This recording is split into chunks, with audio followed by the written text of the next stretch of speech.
Irmãos e irmãs, vamos a mais uma liturgia nas minhas mídias digitais. Paulo Roberto Maciel. YouTube, Instagram, Facebook e blog. Para você ir direto no YouTube, é @Paulo Roberto Maciel 7919. A liturgia oficial da Igreja Católica Apostólica Romana, que eu transmito nas minhas mídias. Liturgia referente ao dia 17 de julho de 2026, sexta-feira, dia do bem-aventurado Inácio de Azevedo, presbítero, e também seus companheiros, todos mártires. É a 15ª semana do tempo comum, no ano litúrgico A. A cor dos paramentos litúrgicos é vermelha, por isso eu estou com essa fita vermelha aqui, porque todos morreram derramando sangue pela igreja, por Jesus. Na missa temos... no rito da missa, temos o ofício da memória e uma missa própria. Atenção, senhores presidentes, então. Vamos à primeira leitura. A primeira leitura é do livro do profeta Isaías, capítulo 38, versículos do 1º ao 6º, 21 a 22 e 7º ao 8º. Naqueles dias, Ezequias foi acometido de uma doença mortal. Foi visitá-lo o profeta Isaías, filho de Amós, e disse-lhe: Isto diz o Senhor, arruma as coisas da tua casa, pois vais morrer e não viverás. Então Ezequias virou o rosto contra a parede e orou ao Senhor, dizendo: Peço-te, Senhor, te lembres de que tenho caminhado em tua presença com fidelidade e probidade de coração, e tenho praticado o bem aos teus olhos. Ezequias prorrompeu num grande choro. A palavra do Senhor foi dirigida a Isaías. Vai dizer a Ezequias: Isto diz o Senhor, Deus de Davi, teu pai.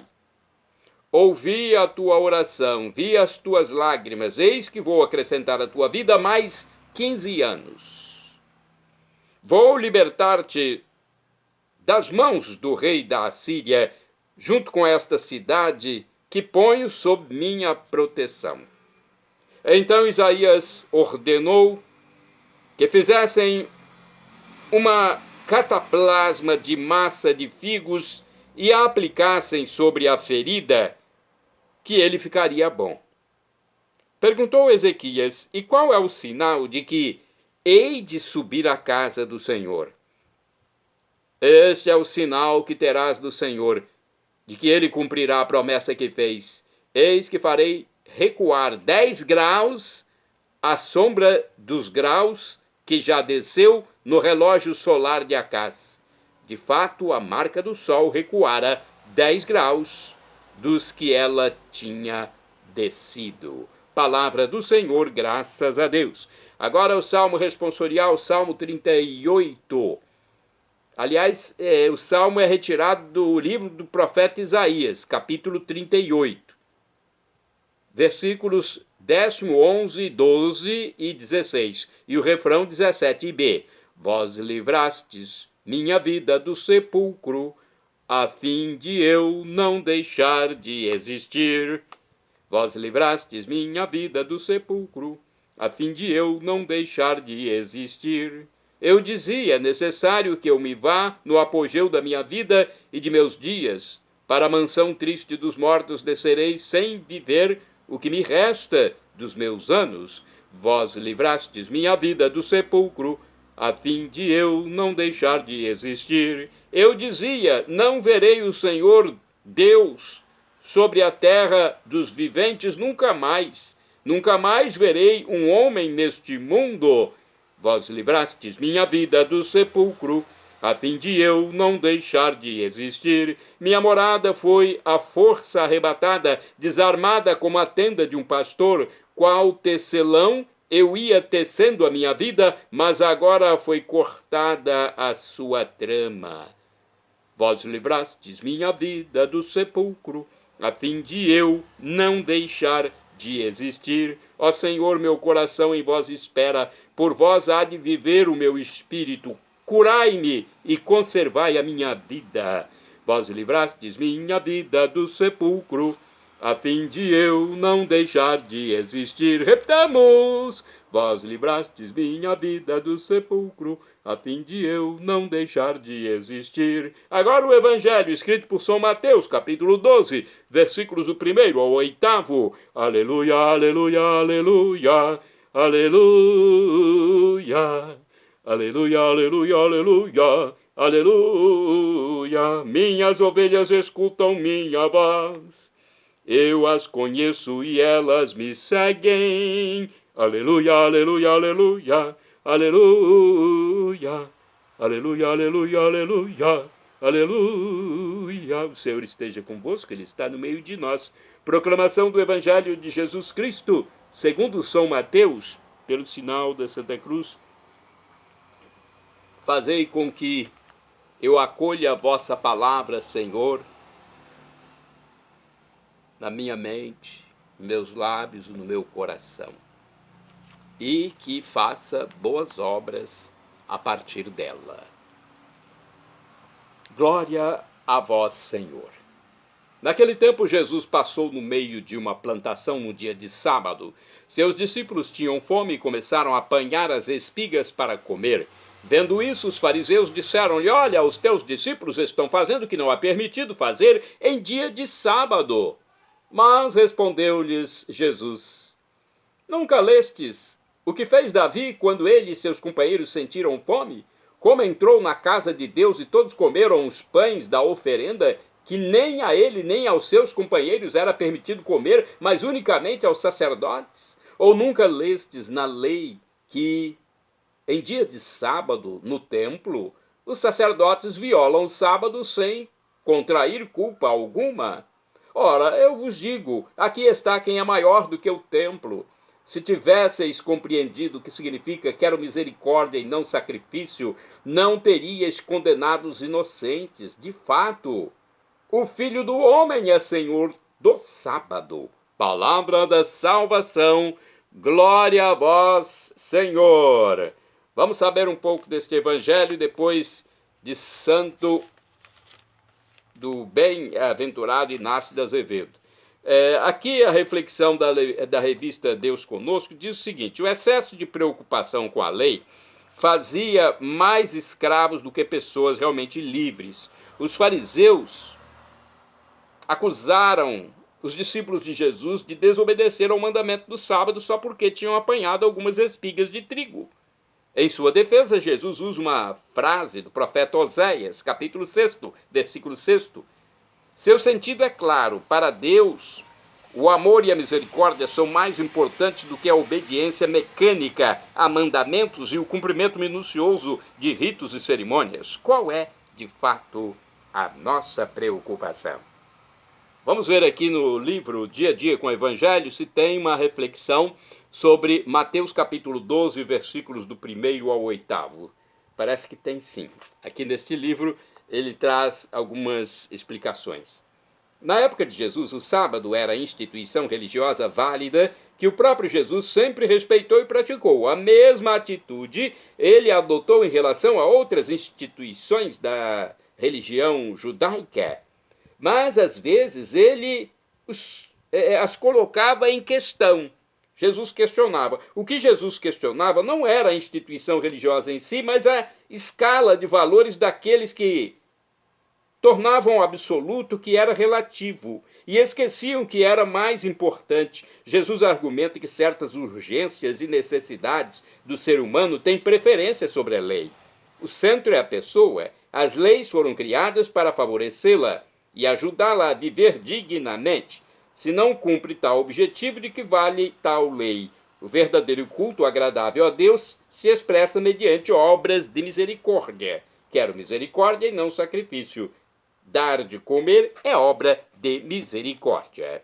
Agora vamos saber do bem-aventurado Inácio Azevedo.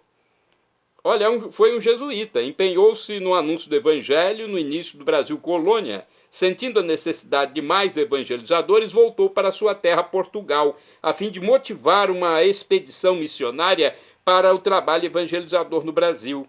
Quando voltava, ele e seus companheiros foram atacados por anticatólicos, calvinistas e martirizados. Estes doaram suas vidas por uma causa tão nobre, tão necessária, a evangelização. Eles foram beatificados pelo Papa Pio IX em 1854. Temos mais informações aqui. De acordo com o site da Comunidade Católica Canção Nova, deixa eu ver se eu tenho tempo. Inácio nasceu em Portugal, no Porto, em 1527, filho de Dom Emanuel e Dona Violante, ambos descendentes de famílias lusitanas ricas e nobres.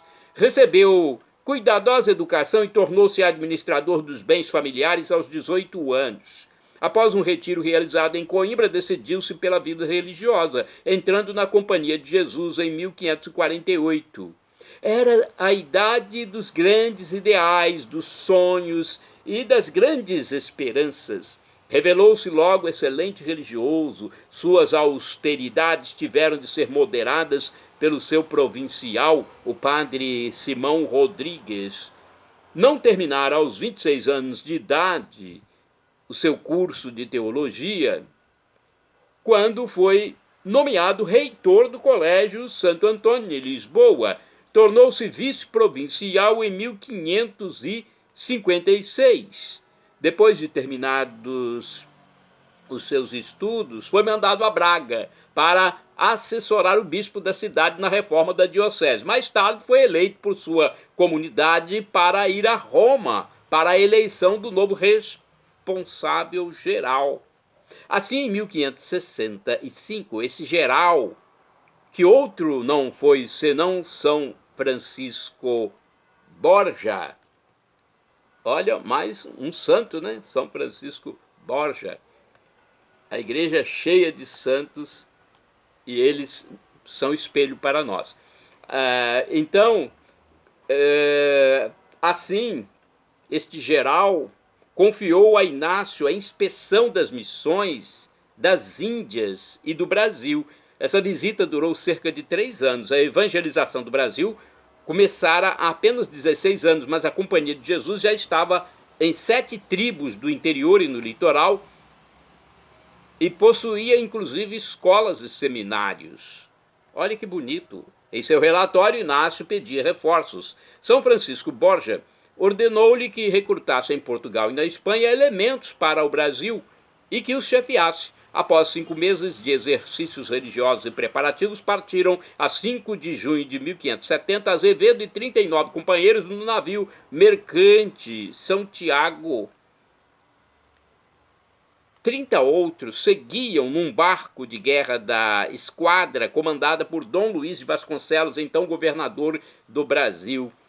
8 dias depois alcançavam a Ilha da Madeira, onde Dom Luís decidiu permanecer a fim de esperar ventos mais favoráveis. Mas o capitão do São Tiago preferiu demandar as Ilhas Canárias, apesar de se falar em perigosos piratas, sobretudo franceses. São Tiago, perto da Grande Canária, antes de seguir para Las Palmas, onde faria escala, ancorou num pequeno porto, onde Inácio foi aconselhado a deixar o barco. Todavia, inspirado talvez por Deus, o bem-aventurado preferiu permanecer a bordo. Deixando o pequenino ancoradouro, a nau alcançou o alto mar, onde foi alcançada pelo corsário francês Jacques Soury, que partira de La Rochelle para capturar os jesuítas. Que história, hein, gente? Após séria luta, corpo a corpo, São Tiago foi dominado pelos calvinistas. Soury declarou salvar a vida de todos os sobreviventes, com exceção dos jesuítas. Estes foram, então, friamente degolados, com exceção de um, o cozinheiro, que foi tomado como escravo e era coadjutor temporâneo. Mas o número de mártires foi 40, pois degolaram também um postulante recrutado durante a viagem. Assim morreu Inácio de Azevedo, e dos seus 40 companheiros de martírio, 9 eram espanhóis e os demais portugueses. O culto desses mártires foi confirmado pelo Papa Pio XII em 1854. Olha, uma história de mártires que faziam tudo para a evangelização, para salvar almas e, né, acabaram morrendo por Cristo Jesus. Santa Justa e Santa Rufina são do dia 17 de julho, virgens e mártires, morreram mais ou menos no ano 287. Foram irmãs em Sevilha, na Espanha, presas e submetidas a cruéis suplícios por ordem do governador Diogeniano. Santa Marcelina Virgem é do dia 17 de julho. Ela morreu no século IV. Irmã de Santo Ambrósio, recebeu o véu das virgens na Basílica de São Pedro, das mãos do Papa Libério. De acordo com o site do Vaticano, Marcelina, irmã mais velha de Santo Ambrósio e sátiro, recebeu o véu virginal do Papa no dia de Natal, no ano 353, quando Ambrósio se tornou bispo de Milão, foi morar com ele como colaboradora. Viveu em comunidade com algumas companheiras, dedicou-se à oração e aos cuidados dos pobres até a sua morte. Santo do dia 17 de julho é São Leão IV, Papa, morreu em 855. Leão IV foi defensor da justiça e apologista do primado de Pedro. Santo André Eremita é do dia 17 de julho. Morreu em 1031. Foi para a Hungria a pedido do rei Santo Estevão e levou uma vida de extrema austeridade nas proximidades dos Montes Cárpatos. Santa Edviges é santa do dia 17 de julho. Foi rainha e morreu em 1399. Filha de soberanos da Polônia, casou-se com o rei da Lituânia. Levou a fé católica à Lituânia, convertendo o marido e todo o povo. De acordo com o site NS da Glória, Edviges nasceu em 1174 na Alemanha, filha de um duque e de uma duquesa, e recebeu educação esmerada e sólida formação cristã.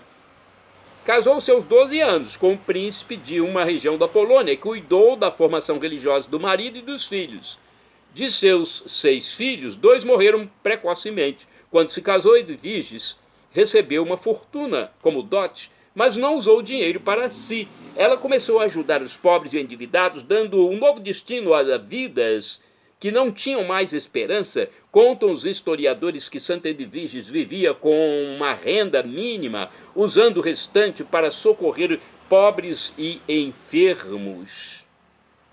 Olha, que coisa, hein? E também socorria idosos, viúvas, crianças abandonadas, endividados e até encarcerados. Ela ajudava pessoalmente. Em certa ocasião, quando estava visitando o presídio, ela descobriu que muitas pessoas ali se encontravam detidas, encarceradas, por causa de suas contas que não pagaram. Desde então, ela começou a saldar as dívidas daqueles devedores presos, devolvendo-lhes a liberdade. Ela também os ajudava a recomeçar sua vida, conseguindo-lhes emprego. Por esse motivo, no Brasil, ela é invocada. Ela tem muitos devotos invocando-a como padroeira dos pobres e endividados. Que bonita história de Santa Edviges, hein? Beatas do dia 17 de julho. Teresa de Santo Agostinho e 15 companheiras virgens e mártires morreram em 1794. Foram religiosas do Carmelo de Compiègne, guilhotinadas durante a maldosa e famigerada Revolução Francesa. Beato do dia 17 de julho é o bem-aventurado Paulo Goidir, bispo e mártir, morreu em 1960. Sendo ordinário da eparquia de Prešov, na Eslováquia, foi jogado na prisão, onde morreu depois de sofrer atrozes torturas. Shalom Adonai é uma expressão hebraica que significa paz de Deus, é o que eu desejo para todos vocês. El Shaddai, também do hebraico, significa Deus onipotente. Ele proverá aquilo que você deseja, se for para o seu bem. O professor e escritor de mais de 100 livros, Felipe Rinaldo Queiroz de Aquino, no seu canal no YouTube, onde responde às nossas dúvidas, diz que Deus pode nos dar uma dessas 3 respostas quando suplicamos algo: sim, não ou espere. Qualquer das 3 devemos acatar, pois vem de Deus.